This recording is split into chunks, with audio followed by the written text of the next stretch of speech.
Hi. Hello. This video is really a follow-up to a video we recently did on Bonhoeffer's book, The Cost of Discipleship. Yeah. And we are following up with something that David wrote years ago.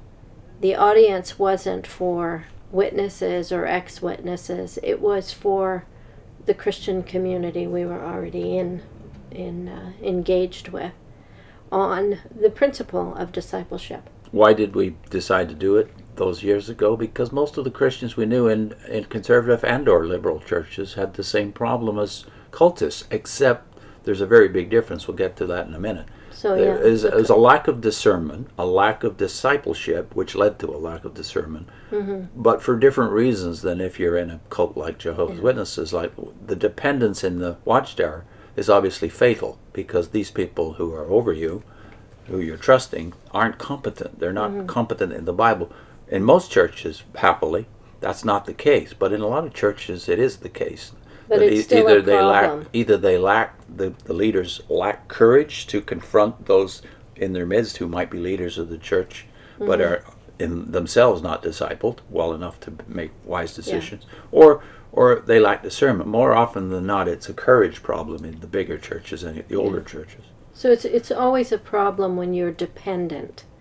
You know, it is better to be dependent on a wise person, on a person who has skills, but it's still a problem because your convictions have to be strong enough that when you're faced with a challenge, you'll be able to go through with your convictions. Discernment is a very big issue in the church. That's why we wrote this tract of a dozen or so pages, then a reading list at the end of it, confronting the fact that if you don't confront poor discipleship, if you don't deal with it on the local church level, like Dietrich Bonhoeffer, you're not ready. The church is not ready in the life of Dietrich Bonhoeffer for the challenge of a crisis like Nazism. So if that church, the German church in the days of the rise of the Nazis, was not ready, it's like situation in Europe, like situation in North America. We're not ready for any crisis that's coming now. At least most people aren't, because they haven't learned how to be discerning disciples. So in this tract that we'll cover over the next few weeks, we have, first of all, we have to confront the cost of incompetence on a local church level and on a global level. Also then the cost of competence. What does it take to become a competent disciple? And then the cost of excellence. Beyond competence is excellence, obviously, and not too many of us ever get to anywhere close to that in terms of our level of discernment. And beyond that, there's scholarship.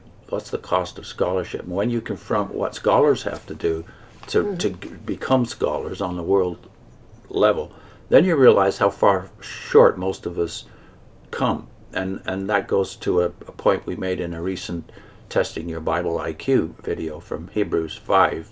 Remember, the writer of Hebrews says, you ought to be teachers in view of the time. In other words, disciplers. Not good enough to be just a disciple if you have no ambition to help others become good disciples. And in the local church, that's the case.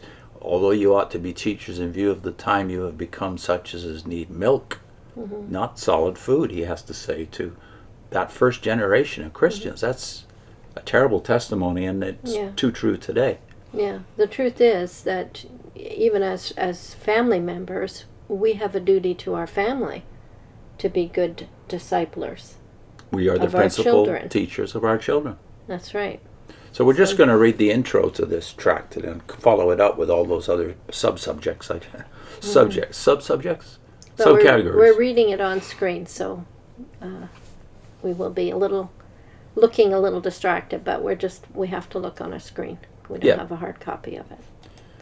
Here we go. Okay. The Cost of Discipling is the name of the tract, and here we go. Okay. The Cost of Discipleship is Dietrich Bonhoeffer's most famous work. It is read even by evangelicals completely unsympathetic to Bonhoeffer's views. Conservatives can admire Bonhoeffer for at least one thing. His death at the hands of the Nazis regime proved he was willing to live out, to their natural conclusion, the principles laid out in The Cost of Discipleship. We who consider ourselves more biblical than Bonhoeffer in our vision of what it means to be Christian would do well to ask ourselves and each other some soul-scouring questions. First, since we consider it self-evident that evangelical includes commitment to evangelism, how committed are we to discipleship? Since the cups we seek to fill can only rise to the level we ourselves obtain or attain, how full is our vessel? Our own attainment in discipling others will obviously be limited by the level of our discipleship, measured both by our commitment and our understanding of the faith we are attempting to communicate.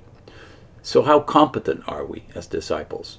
And if we presume to teach others the faith of Christ, how competent are we as disciplers?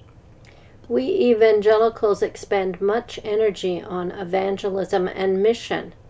We take seriously the Lord's last command, make disciples.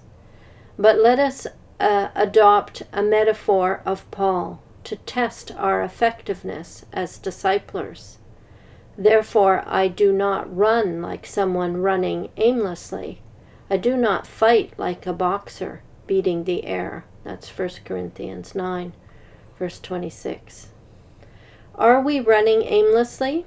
Are we fighting like blind boxers, wasting energy, waving at the air? So I think there's a general discouragement in the North American church, Western church, you might say, nowadays, because we feel like we have no voice. And part of the reason we have no voice has to do with our level of competence. We don't feel we can defend the faith. We don't know it well enough. We don't know the reasons we are Christians enough. We were just raised in a religious environment. So we are going to put a link into what we just mentioned at the beginning. We did a video, I think it was about 3 videos, actually. Yeah, about testing your Bible IQ. So So we'll put the first up. yeah, see what you think after you've watched these 3 videos, and where are you on the level of, on a 1 to 10 scale, where are you in your Christian discernment, on your Bible discernment, to be specific here. See you next time. Bye.